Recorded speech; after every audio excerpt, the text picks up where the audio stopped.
Walk it like I talk it, walk it like I talk it, walk. Salut les amis, dans notre nouvelle vidéo, nous allons vous montrer l'inégalité des revenus au Maroc.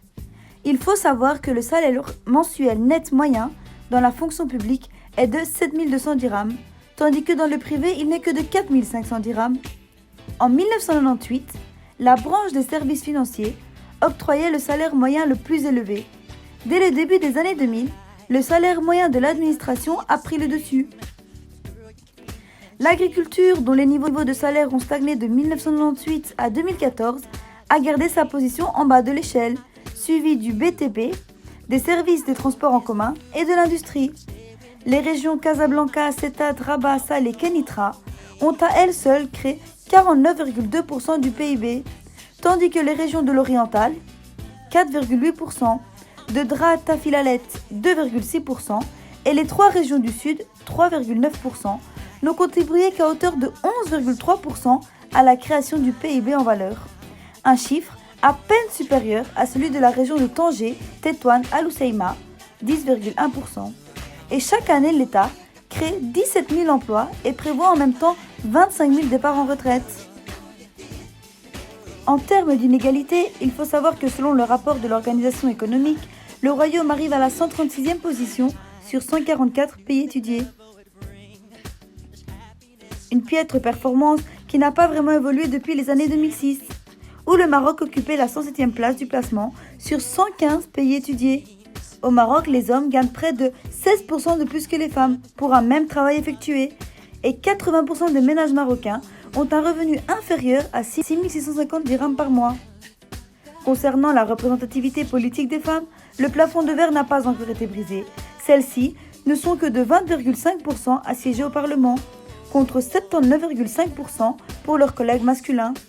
Et elles sont de 13% à occuper des positions ministérielles, contre 87% pour les hommes. Le rapport prend également en compte le fait qu'aucune femme n'a été chef de gouvernement. Prenons l'exemple de Karim et Fatima, qui ont évolué dans un même milieu, l'un riche, l'autre pauvre. Cette différence se constate à travers l'éducation, la santé et le droit au logement. Qui dit pauvreté dit manque d'éducation. À cela s'ajoute le mariage précoce, qui touche 16% de filles mineures telles que Fatima. Les filles issues de familles pauvres, qui sont à la tête d'une entreprise, ne sont qu'au taux de 4%, ce qui signifie la difficulté pour les plus démunis à suivre les études. 83% des femmes en milieu rural sont toujours analphabètes, car les filles sont 2 fois moins nombreuses que les garçons sur les bancs d'école.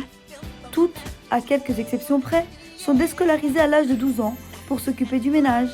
De ce fait, les filles sont les premières victimes de la déscolarisation au Maroc. Les mentalités et les traditions favorisent beaucoup plus l'éducation des garçons que celle des filles. 20 186 filles non scolarisées contre 17 183 pour les garçons. Maintenant, en termes de coefficient de Gini, qui est un indicateur synthétique d'inégalité de salaire, variant entre 0 et 1, le Maroc a un indice de 0,4.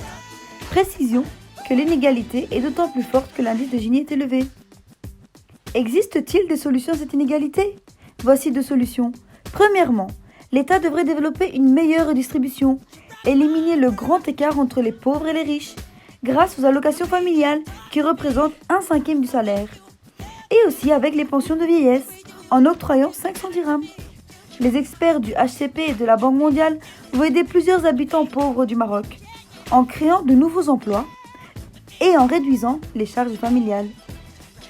Au niveau de la parité hommes et femmes, la Banque mondiale du Maroc va mettre en place différents axes principaux pour faire augmenter la participation économique pour les femmes et leur autonomie au travail.